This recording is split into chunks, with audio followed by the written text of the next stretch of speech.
It's time for Two Guys and a Goalie with Dustin Nielsen, Matt Cassian, and the goalie, Joaquin Gage.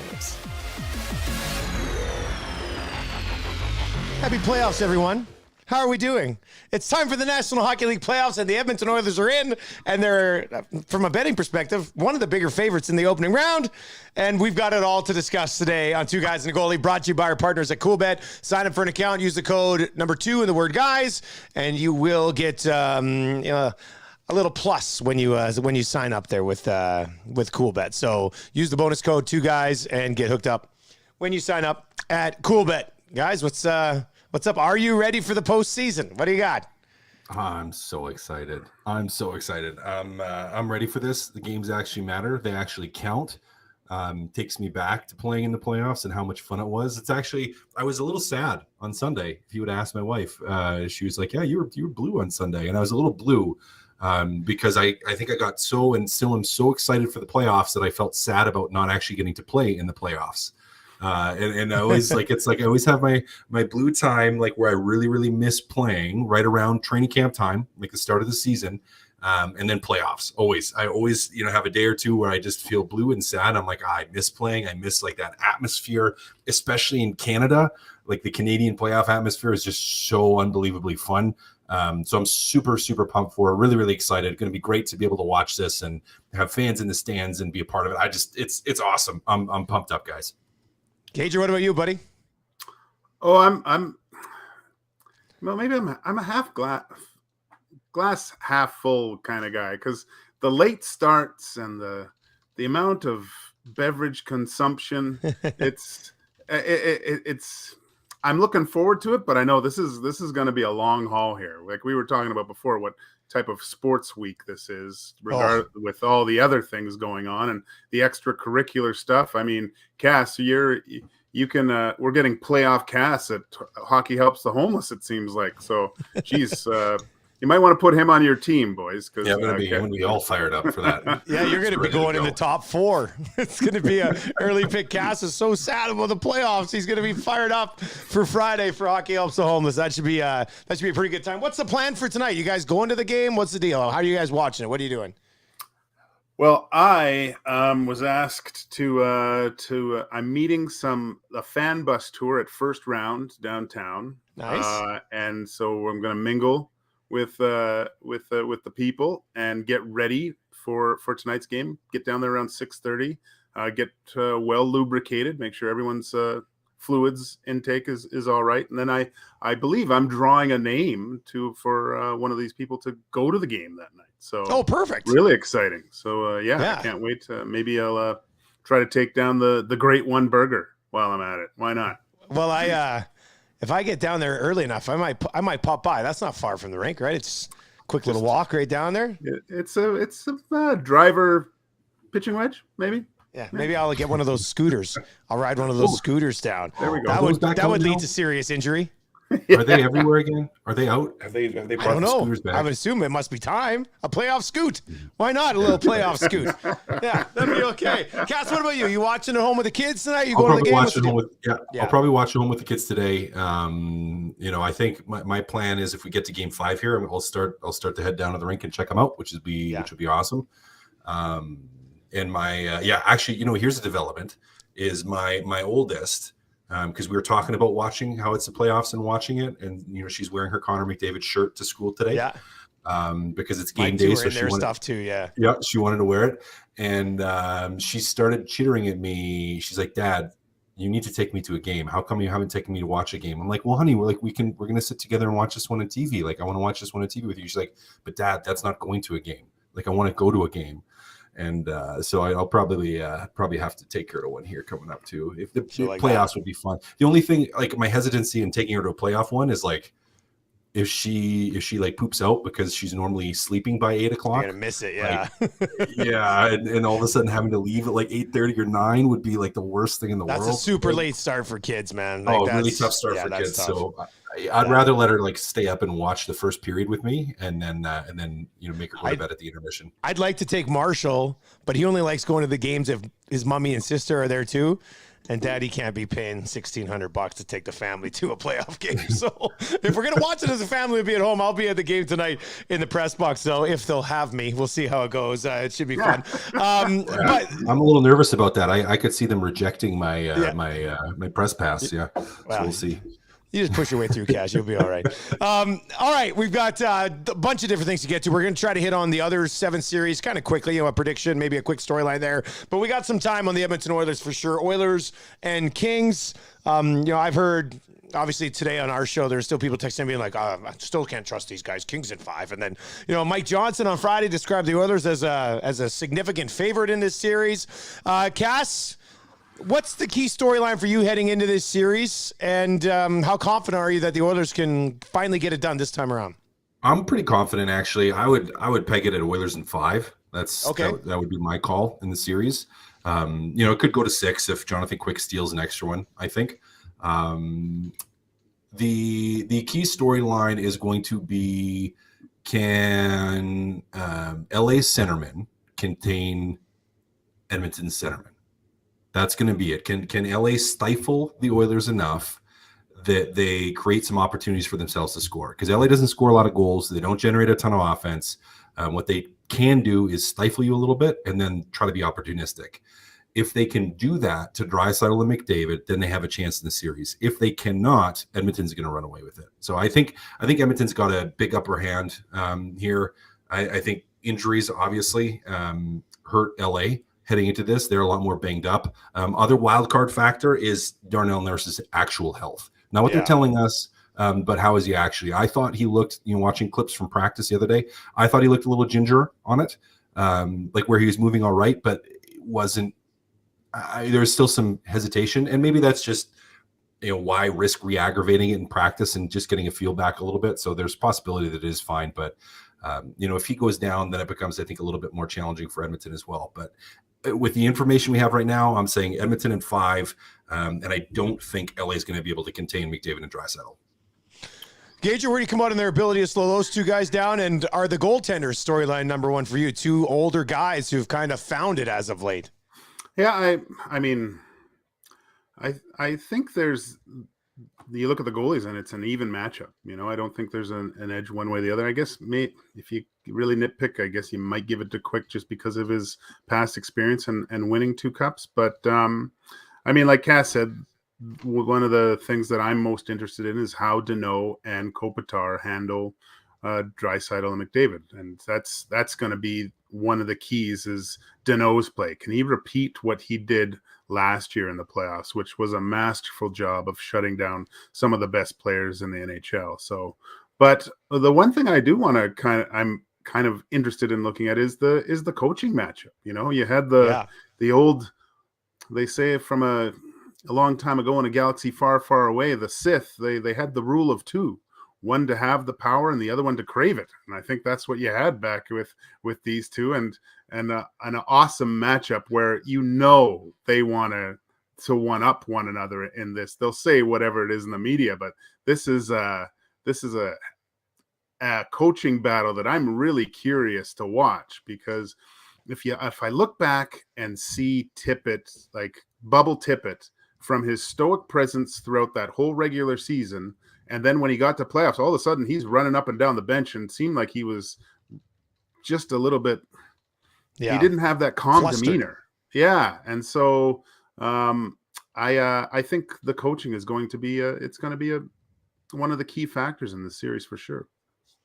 Cass, when it comes to the coaching, kind of got into this with Rashog a little bit this morning, and I don't know if I was 100% following. Like, who has the advantage? Like, you've got Todd McLellan, who was, the mentor, also coached the players that he's going to be coaching against. I think that helps a little bit. Might know a few of these guys. Or do you have Woodcroft, who might have learned all of McClellan's tricks and added in a few of his own since then? Like, how do you break down? Is there really a distinct advantage either way in this coaching relationship? I would go a slight advantage to Jay Woodcroft. Okay. With the reason being is that McLellan has seen Woodcroft in an assistant coach role. So, he's going to have a decent knowledge of it. But I think the level of understanding of what a coach is trying to do, Woodcroft would have seen McLellan a lot more where just like anything, there's going to be a lot of deference to the guy that's in charge. If you're the assistant coach, you're going to defer decisions. You're going to typically in a healthy coaching relationship anyways, I would think you're offering your opinions, you're offering your thoughts on different things, but you're going to defer to the person that's ultimately making the decision. And that in their time together was always Todd McClellan. So I think, heading into this, McClellan may not have seen everything that Woodcroft is trying to do. So, slight advantage Oilers. But I will say that's not going to be, coaching is not going to be the determining factor here. It's not. Coaching makes a difference in playoffs. Getting prepared makes a difference, particularly in that game one. Like, what are we going to see? What is the power play going to try to do? Making some of those adjustments in game 1 or 2. But, playoffs, so much of it comes down to a force of will and the talent and skill backing that will that I think, that's going to have less of a factor on this playoff series than McDavid or Draisaitl or the goaltending, as Gager mentioned. Cass, just a follow up here. You talked about the centers. If you're the Oilers, are you desperately trying to keep McDavid away from Danault and going head to head against Kopitar and just let Draisaitl have to deal with that guy, or do you just kind of roll your things out there and let the Kings, especially when they're on the road, have to try to sort this out themselves? I would go with the throwing out the obscene gesture, as it were. And just saying, I don't care what you guys are going to do. We're going to roll. So I think you're fine with either of those matchups. I mean, Danault obviously has got a little bit of a history of being able to shut guys down in the playoffs. So maybe you try to keep McDavid away from him if you can, but I wouldn't get too worried about it. You're going to have to beat him at home. You're going to have to beat him on the road. Yeah, that's the bottom line of it. So I wouldn't get too concerned about it. I think you want to keep Kopitar against one of those two guys. But the nice thing for Edmonton is now you have enough depth that even if there's some gamesmanship going on with those top tier groups, you have a third line that can do some damage too. So yeah, I don't know.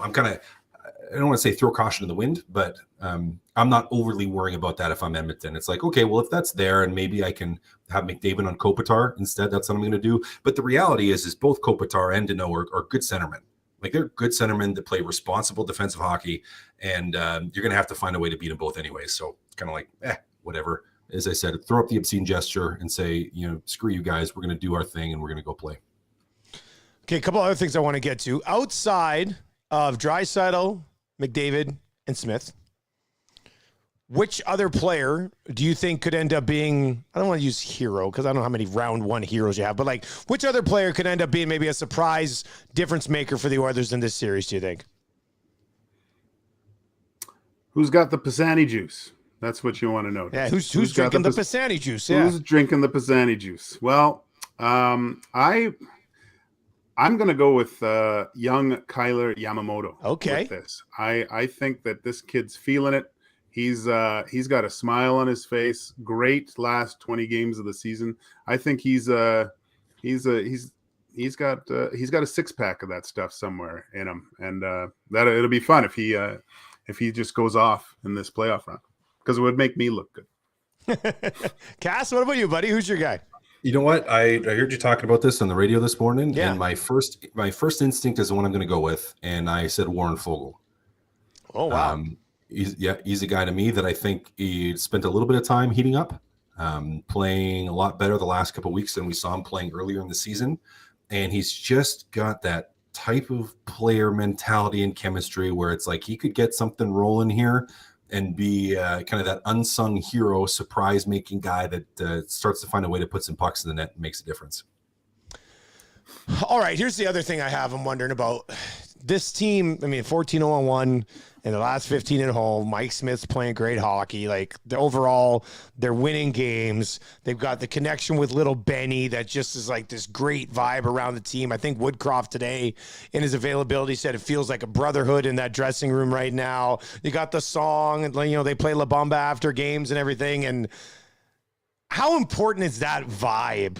And the way that this team has kind of come together heading into the playoffs, or after, if the Kings beat them at home in game 1 or 2, can you build on that as a group, or is it kind of just out the window at that point? You're like, damn it, we're in a new fight here. Let's go. Gager, let's start with you on that one, man. It just seems like I can't remember the last time in the 12 years where it's been like this type of feeling around the group heading into the playoffs. Yeah, I think you've hit it on the head there, Dusty.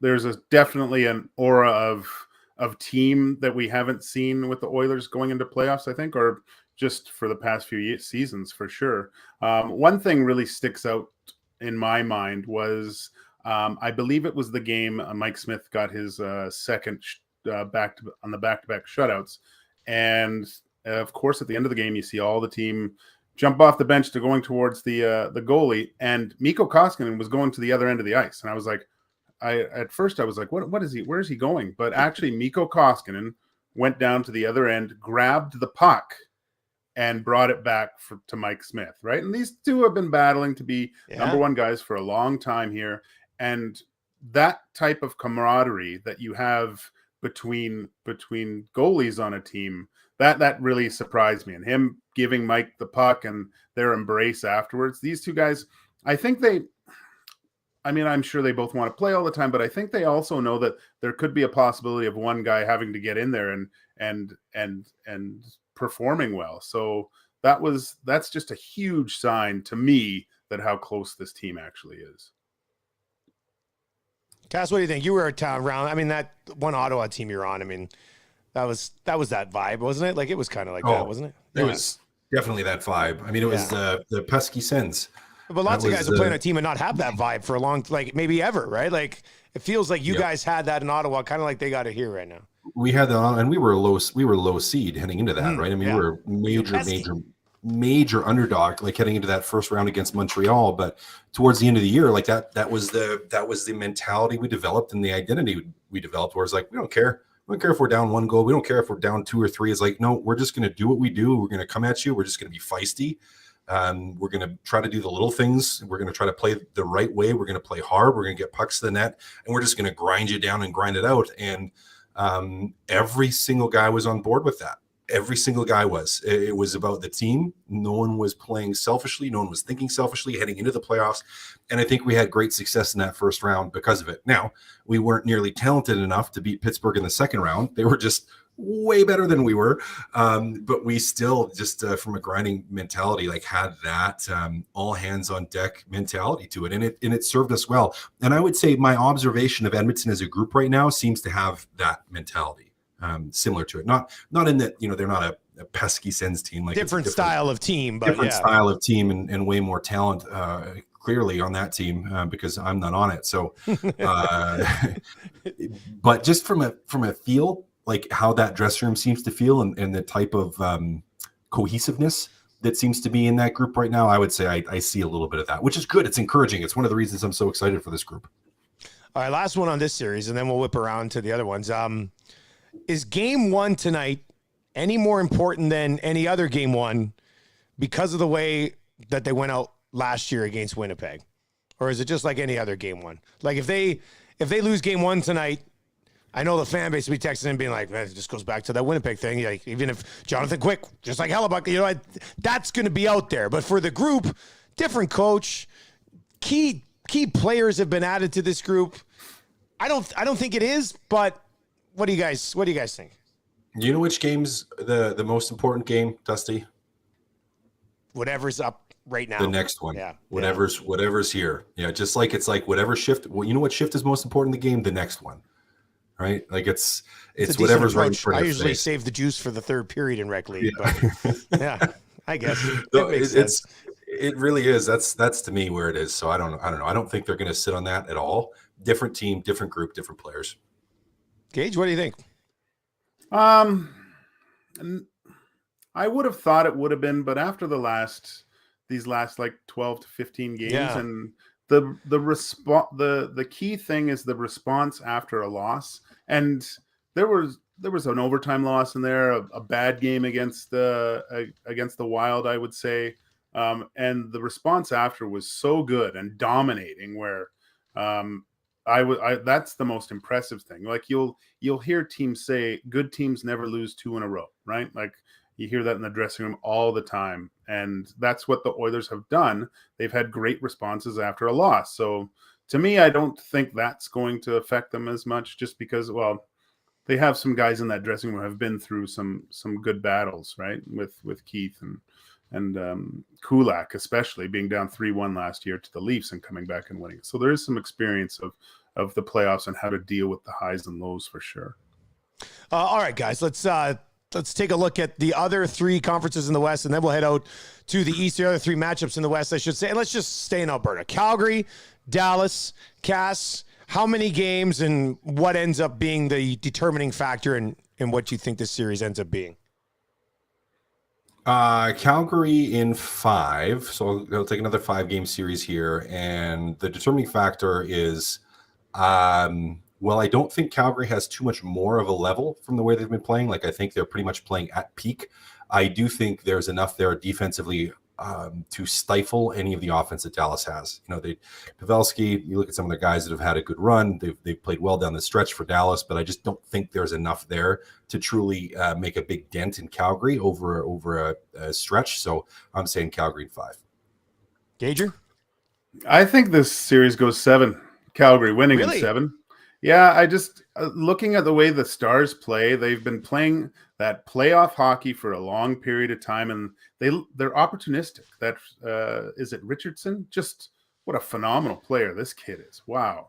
I think they're going to be really low scoring games where it's going to get to the 10-minute mark of the third period, and it could be essentially an overtime position by the start of the third period, really. I just think there's not going to be many goals scored. We're looking at 2-1s, maybe a shutout here or there with these teams. I think this is going to be a real tough, hard, low-scoring series. I like that. I don't think Dallas gets pushed around by Calgary. Calgary might be able to push around. I don't know if Dallas gets pushed around by the Flames. So I think I'd probably go Calgary, but I think it might go 6. So I'll kind of come sliding right in the middle of you guys. I'll go Calgary in 6 in that one. Jason Robertson is who you're talking about. Jason and Robertson is a ridiculous young talent. I remember when they brought him up, like when he was coming up through the system, people were like, oh man, wait, Fred. I didn't know much about Robertson, but they were hyping the shit out of him in Dallas. And my goodness, it's hit the hype. Like he's good.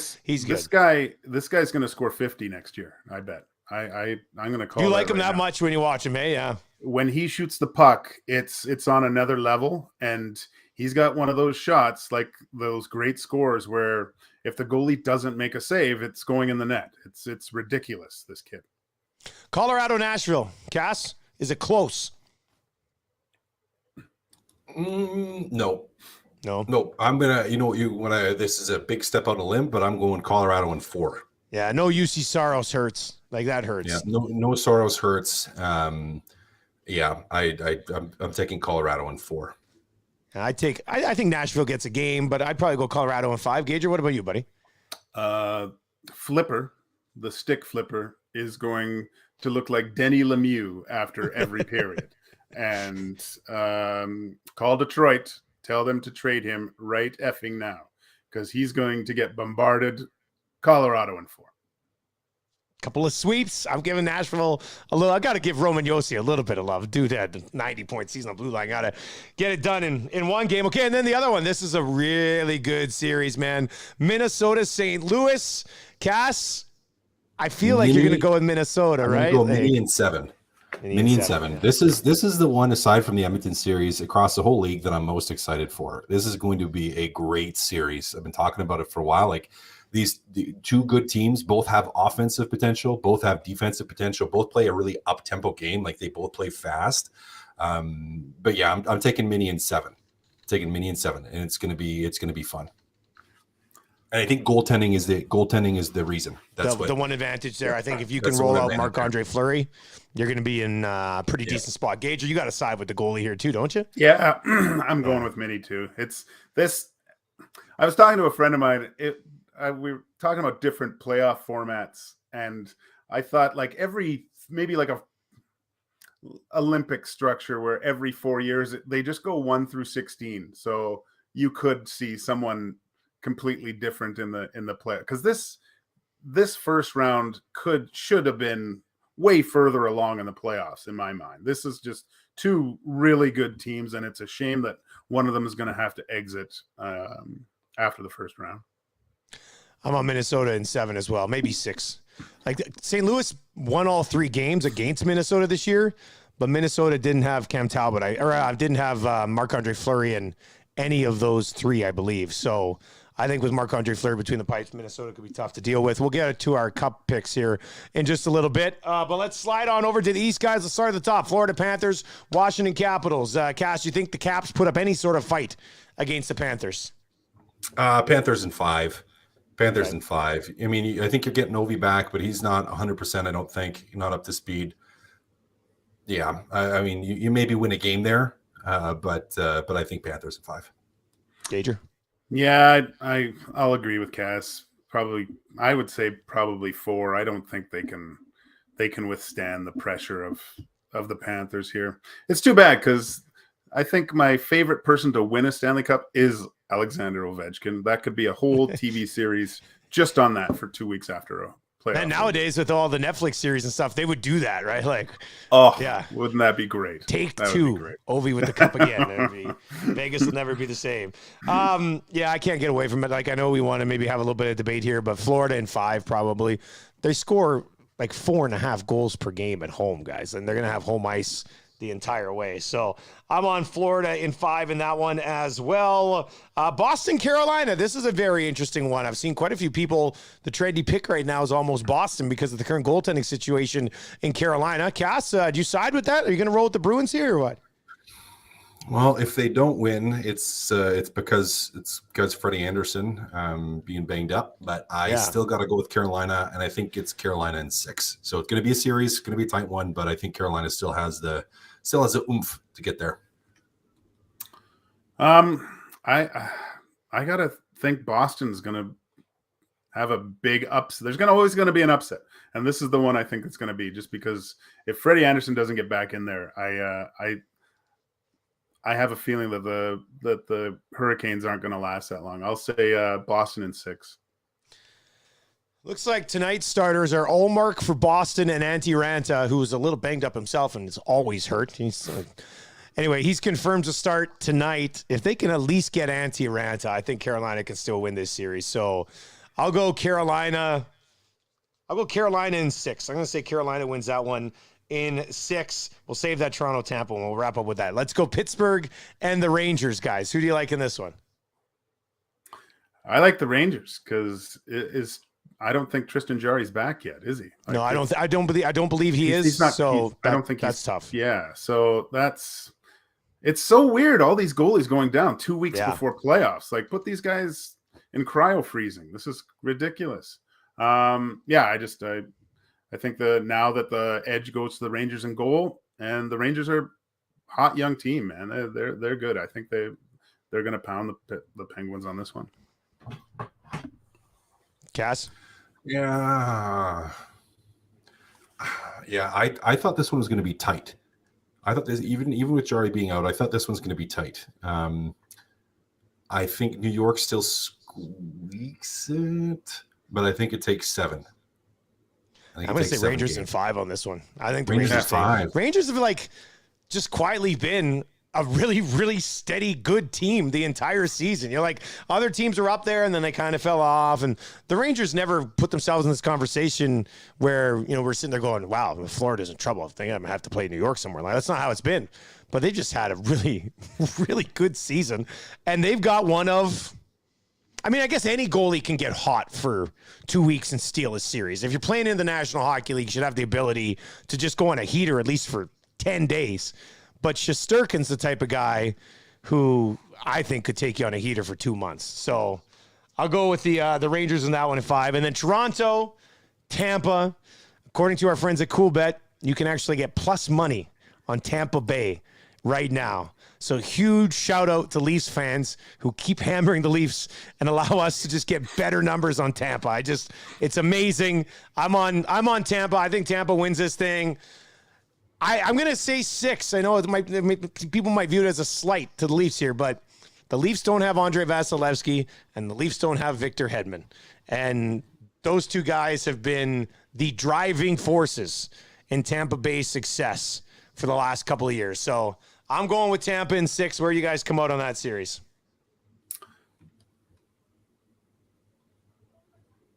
Bolts in 4. That's Okay, just go with the clean sweep.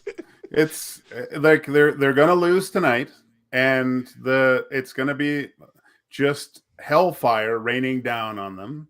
And I haven't seen enough from those superstars to battle when it matters most. They've disappeared.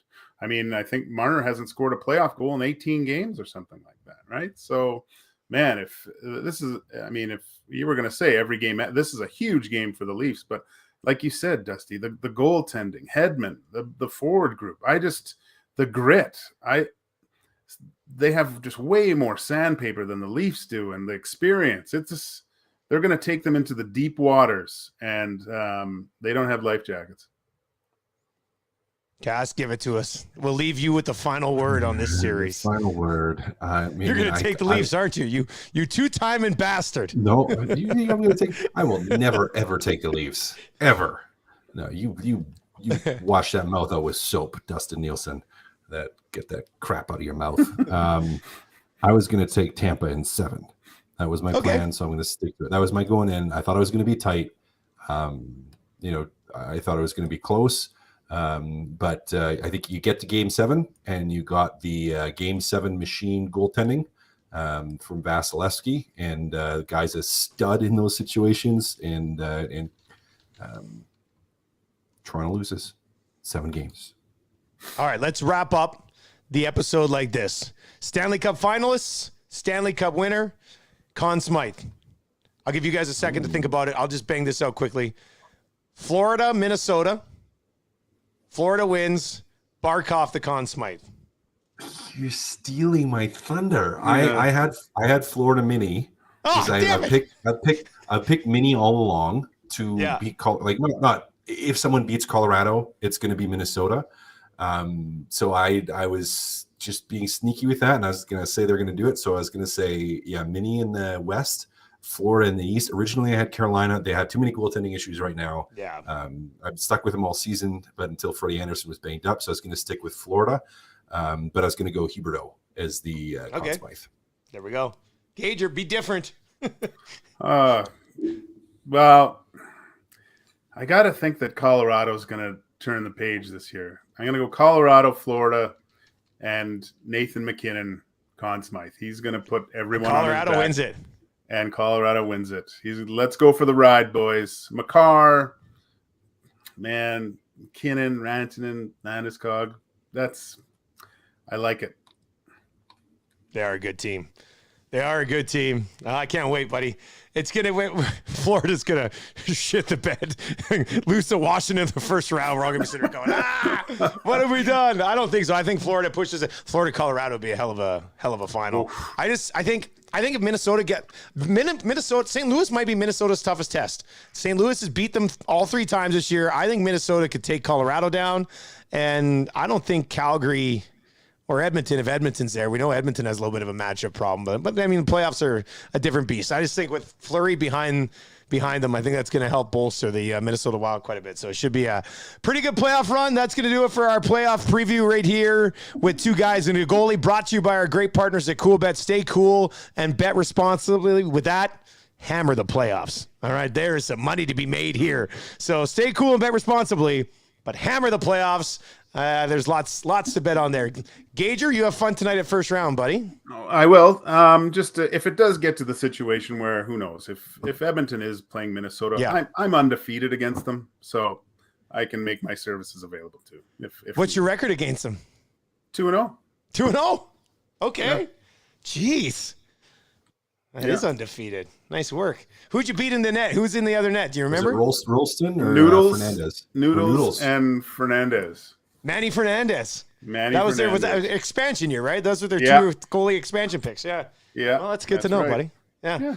All right. Well, enjoy game 1, guys. We'll be back on Thursday, breaking it down with another episode of 2 guys and a goalie for Gager and Cass and our partners at CoolBet. I am Nielsen saying enjoy the opening few days of the National Hockey League playoffs, and we'll talk to you on Thursday. See you later, guys. Bye.